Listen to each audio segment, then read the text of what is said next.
اعوذ باللہ من الشیطان اللعین الرجیم بسم اللہ الرحمن الرحیم وبہ نستعین۔ اسلامی بینکنگ کے حوالے سے ہماری گفتگو شروع ہوئی آپ کے ساتھ،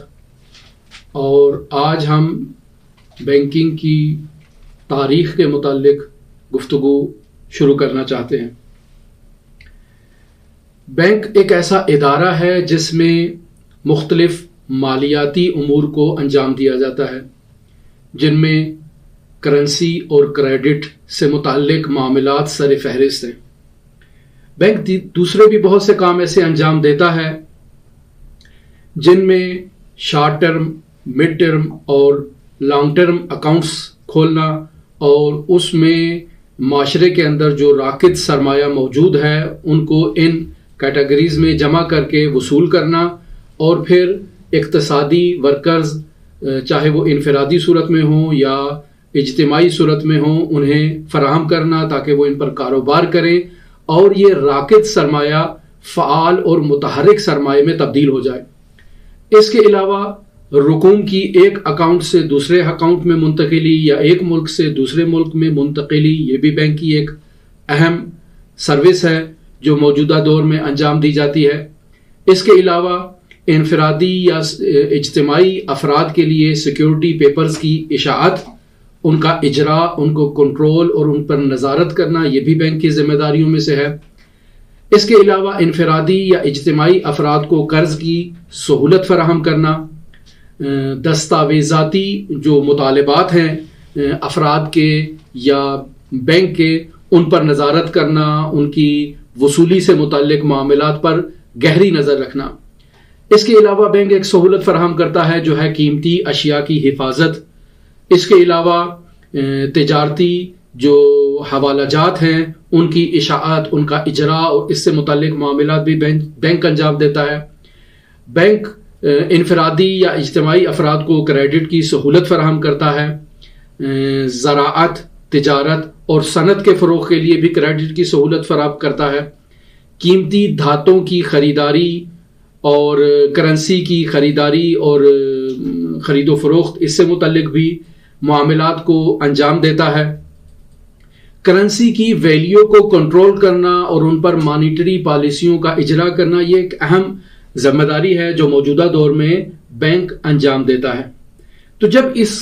اور بھی اس کے علاوہ بینکوں کی بہت ساری ایسی خدمات ہیں جو ہم یہاں پر ابھی ذکر نہیں کر رہے۔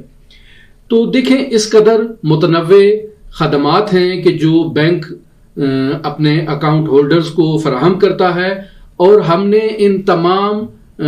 جو سہولیات ہیں جو بینک کی طرف سے فراہم کی جاتی ہیں ان کے بارے میں یہ دیکھنا ہے کہ کیا ان کی اسلامائزیشن ممکن ہے یا نہیں۔ لیکن اس اسلامی عمل سے پہلے ہمارے لیے یہ ضروری ہے کہ ہم اس نقطے کی طرف توجہ کریں کہ ان تمام کا محور جو ہے وہ یہ ہے کہ بینک راکد سرمایہ کو جذب کرتا ہے اور اسے متحرک اور فعال سرمایہ میں تبدیل کرتا ہے۔ دوسرا اہم نقطہ جس کی طرف اشارہ کرنا ضروری ہے وہ یہ ہے کہ یہ تمام سہولیات جو بینک فراہم کرتا ہے یہ کسی ایک بینک کی اختراع نہیں ہے، یا کسی ایک ملک نے ان تمام سروسز کو ایجاد نہیں کیا اور اسے بینک کے حوالے نہیں کیا ہے، بلکہ یہ وقت گزرنے کے ساتھ ساتھ مختلف بینکوں میں یہ سروس اختراع کی گئی ہیں، اور پھر ایک بینک سے دوسرے بینک نے کاپی پیسٹ کر کے اپنے اندر یہ سہولیات لاگو کی ہیں۔ لہٰذا یہ دعوے کے ساتھ کہا جا سکتا ہے کہ کوئی ایک ملک ان تمام سروسز کا بانی نہیں ہے، بلکہ مختلف ممالک اور مختلف بینک ان سہولیات کے اختراع میں شریک ہیں، اور ممکن ہے آئندہ بھی مستقبل میں بھی بہت سی ایسی سروسز بینک اختراع کرے کہ جن کی اسلامائزیشن کے لیے ہمیں دقت کرنا پڑے گی، غور و فکر کرنا پڑے گا، اور ان کے بارے میں تفصیلی تحقیق کر کے اپنی نظر دینا ہوگی۔ اس عظیم صنعت کی اسلامائزیشن سے پہلے یہ ضروری ہے کہ ہم اس کے آغاز کے متعلق بھی تھوڑا جان لیں کہ بینک کی یہ صنعت کب شروع ہوئی۔ ہم نے عرض کیا تھا اور عرض کیا گزشتہ جلسے میں بھی اور آج بھی متعدد مرتبہ بیان کیا کہ راکد سرمایہ کو جذب کرنا بینک کی ابتدائی ذمہ داری ہے۔ تو اگر اس سہولت کو مد نظر رکھا جائے کہ معاشرے سے راکد سرمایہ کو جذب کیا جائے اور اسے متحرک اور فعال سرمایہ میں تبدیل کیا جائے، تو تاریخی دستاویزات کی روشنی میں اس عمل کا آغاز معابد سے ہوا ہے۔ اب حضرت عیسیٰ مسیح علیہ آلاف و تحیت و ثنا کی ولادت سے پہلے 1000 سال کا عرصہ پہلے کہہ لیں، اور بطور قط 530 سال یا 400 سال پہلے یہ سہولیات معاشرے کے اندر رائج تھیں، اور ایک اجتماعی ادارہ ان کو یہ خدمات لوگوں کو فراہم کرتا تھا، چاہے انفرادی طور پر لوگوں کو یہ سہولت فراہم کرے، چاہے اجتماعی طور پر اور معاشرتی طور پر کسی کمپنی کو، کسی ادارے کو یہ سہولیات فراہم کرے۔ تو ایسے ادارے موجود تھے کہ جن کو ابتدائی صورت میں اگر تحقیق کیا جائے تو یہ کام معابد نے شروع کیا تھا۔ پھر اس معابد کے بعد رفتہ رفتہ یہ کام جو ہے وہ صرافیوں کی تشکیل پر ختم ہوا، اور وہاں سے پھر ایک انقلاب جو ہے وہ آگے چلا، جس سے بینکنگ صنعت، اس دور کی، اس حالت کی جو بینکنگ صنعت ہے، اس میں ایک انقلاب برپا ہوا۔ تو حضرت عیسیٰ علیہ آلاف و تحیت و ثنا کی ولادت باسعادت سے تقریباً صدیوں پہلے، یعنی حد اقل 400-500 سال پہلے کی بات ہے کہ یونان، روم، بابل، چین اور اس قسم کے جو علاقے ہیں جہاں پر یہ معابد تھے، انہوں نے لوگوں سے ان کا راکد سرمایہ جذب کیا ان کی حفاظت کی خاطر، یعنی لوگ اپنے قیمتی اموال کی حفاظت کا بہترین مرکز اور محور معابد کو سمجھا کرتے تھے۔ وہ یہ تصور کرتے تھے کہ ان کا مال خدا کے گھر میں محفوظ رہے گا، چور اس کی چوری نہیں کر سکیں گے، غارت گر اس کو لوٹ نہیں سکتے، اور یہ معابد بہترین جگہ ہے جہاں پر ان کا یہ سرمایہ محفوظ رہ سکتا ہے۔ ابتدائی طور میں خود معابد بھی لوگوں کی مدد کے لیے خیر خواہانہ نیت سے اور خدا خوفی کے تحت وہ لوگوں کے اموال کو اپنے پاس جمع کرتے تھے، ان کی حفاظت کیا کرتے تھے۔ جب ظاہر ہے معابد اس قدر عظیم کام لوگوں کے لیے کر رہے ہوں تو لوگ بھی متقابلاً تحفے کے طور پر بینک کو کوئی نہ کوئی چیز اس کو معابد کو کوئی نہ کوئی تحفہ دے دیا کرتے تھے، جسے وہ لے کر راضی اور خوش ہو جایا کرتے تھے۔ کچھ عرصے کے بعد جب معابد کو اس بات کا احساس ہوا کہ کچھ لوگ ایسے ہیں کہ جو ان کے پاس سرمایہ رکھ کے بھول گئے ہیں، دوبارہ انہوں نے پلٹ کر نہیں دیکھا، چند سال گزر چکے ہیں، تو معابد کے ذہن میں یہ بات اس وقت آئی، متولیان معابد کے ذہن میں، کہ اگر وہ اس سرمایہ کو جو ان کے پاس راکد صورت میں موجود ہے اور لوگوں سے انہوں نے اس سرمایہ کو جذب کیا ہے اور جمع کیا ہوا ہے، اسے اگر وہ ضرورت مند اور مستحق افراد کو، ایسے مستحق افراد کہ جو تجارتی سرگرمی کرنے کے لیے جن کے پاس عقل و شعور تو ہے لیکن سرمایہ نہیں ہے، تو ان افراد کو قرض دے دیا جائے تاکہ یہ اس قرض کی سہولت سے کام کریں، اس راکد سرمایہ کو فعال سرمایہ میں تبدیل کریں اور پھر رأس المال لا کر واپس معابد کو دے دیں۔ تو معابد نے یہ کام شروع کیا، اور اس وقت کہ راکد سرمایہ جو معابد کے اندر موجود تھا اس کو فعال سرمایہ میں تبدیل کرنے کے لیے اقتصادی ورکرز کو، چاہے وہ انفرادی صورت میں ہو، چاہے کسی کمپنی کی صورت میں ہو یا کسی گروہ کی صورت میں ہو، انہیں دینا شروع کر دیا۔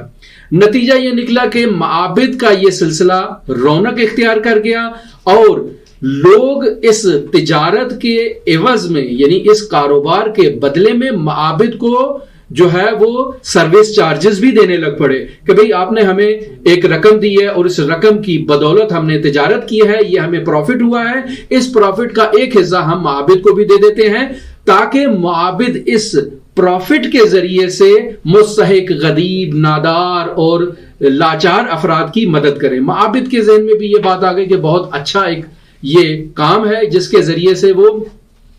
خیر خواہانہ اعمال کو انجام دے سکتے ہیں، نیک کام کر سکتے ہیں، لوگوں کی مدد کر سکتے ہیں۔ لہٰذا ایک اقتصادی عمل جو ہے وہ معابد میں حضرت عیسیٰ مسیح کی ولادت سے 1000 سال پہلے، 500 سال پہلے جو ہے وہ شروع ہو گیا۔ اور پھر رفتہ رفتہ جب بعض لوگوں نے اس مطلب کی طرف دیکھا کہ یہ تو ایک بہت اچھا اور بہت خوبصورت کاروبار ہے کہ جو معابد نے شروع کر رکھا ہے، تو کیوں نہ ہم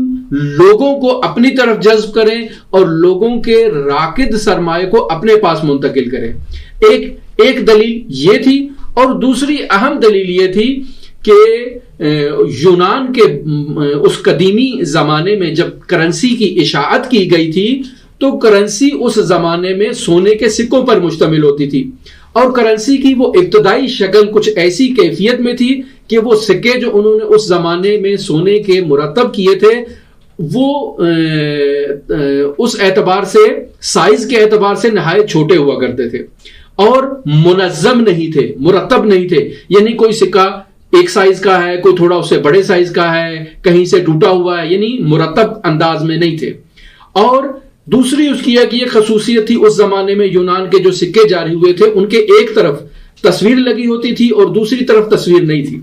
تیسری خصوصیت یہ تھی کہ ہر علاقے کا ایک اپنا سکہ تھا جو دوسرے علاقے میں قابل اجرا اور قابل استفادہ نہیں تھا. یہ عمدہ خصوصیات تھیں اس دور میں سکوں سے متعلق. لیکن عمدہ خامی جو تھی وہ یہ تھی کہ لوگ اس سے سوء استفادہ کرتے تھے. جیسا کہ ہر دور میں جو ہے وہ بدخواہان افراد موجود ہوتے ہیں، تو ایسے ہی افراد اس دور میں ان سکوں سے سوء استفادہ کرتے تھے اور اس انداز میں کرتے تھے کہ سکے کے پچھلی طرف جہاں تصویر موجود نہیں تھی وہاں وہ ایک مہارت کے ذریعے سے سونے کو تراشتے تھے اور سکے کا وزن کم کر کے وہ اضافی جو سونا تھا وہ اپنے پاس محفوظ کر لیتے تھے. کسی کو پتہ بھی نہیں چلتا تھا کہ سونے کی وزن میں جو ہے وہ کمی آ گئی ہے. جب سکے کے اجرا کرنے والے متولی حضرات کو اس بات کا علم ہوا تو انہوں نے اس کے خامیوں کو دور کرنے کے لیے جو ہے وہ سوچ و بچار شروع کر دیا. پہلا عمل انہوں نے یہ کیا کہ سکے کا سائز کو مرتب کیا جائے، یعنی ایسا سائز ہو کہ جو بالکل مرتب ہو اور تمام سکوں پہ وہی سائز جاری ہو. دوسری چیز جو ہے وہ یہ ہے کہ دوسری طرف سے سکے کے جو افراد اس سے سوء استفادہ کرتے تھے، اس کو تراش کے وہاں سے سونا نکال لیا کرتے تھے، تو یہ پلان کیا گیا کہ سکے کے دونوں طرف تصاویر کو یا کسی چیز کو، ایسی چیز کو حق کر دیا جائے تاکہ اگر وہ تراشا جائے تو معلوم ہو جائے کہ یہ جعلی ہے اور اس کے اندر سے جو ہے وہ کوئی چیز چوری کی گئی ہے. اب یہ جو سکے تھے ان سکوں کو جب معابد کے پاس جمع کروایا جاتا تو معابد اس کو دوسرے افراد کو قرض کی صورت میں دے دیا کرتے تھے، جیسا کہ ہم نے آپ کی خدمت میں عرض کیا کہ یہ راکد سرمایہ جاری سرمایہ میں تبدیل کرنے کے لیے معابد کے ذہن میں یہ فکر آئی تھی. پھر اس طرف سے ہم یہ دیکھتے ہیں کہ ایک علاقے کا سکہ دوسرے علاقے میں قابل اجرا نہیں تھا، تو اب ایسے میں ایسے اداروں کی ضرورت پیش آئی کہ جو اس سونے کے سکے پر کرنسی کا کاروبار شروع کریں. لہٰذا کچھ ایسے ادارے قائم کیے گئے جو ایک علاقے کے سکے کو لے کر اس کے بدلے میں اپنے علاقے کا سکہ دے دیا کرتے تھے اور اس کے عوض میں کچھ مقدار میں رقم بھی وصول کیا کرتے تھے. تو یہ صرافیوں کی ابتدائی شکل اس دور میں ایجاد ہوئی جس کے ایجاد کے پیچھے دو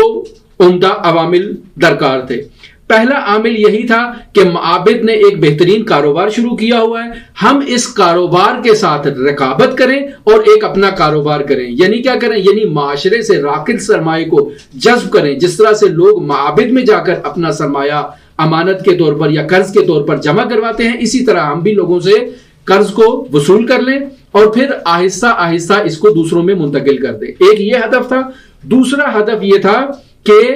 مختلف علاقوں سے جو کرنسی جمع ہو رہی ہے اس کو لوکل کرنسی میں تبدیل کیا جائے اور ایک اس کاروبار کو فروغ دیا جائے تاکہ وہ تاجر جو ایک علاقے سے دوسرے علاقے میں منتقل ہوتے ہیں وہ وہاں پر موجود صرافی کی دکان پر چلے جائیں اور اس سونے کے سکے کو دے کر وہاں کا علاقائی سونے کا سکہ وصول کر لیں. تو اس طرح سے ایک انقلاب برپا ہوا صنعت بانکداری میں اور بینکنگ میں جو اس دور کی ابتدائی صنعت تھی. ظاہر ہے اس وقت اس کے اوپر بینک کا لیبل نہیں تھا، اس وقت یہ ڈیلر کی صورت میں کام کیا کرتے تھے، فارسی زبان میں جس کو ہم بونگاہ کہتے ہیں یا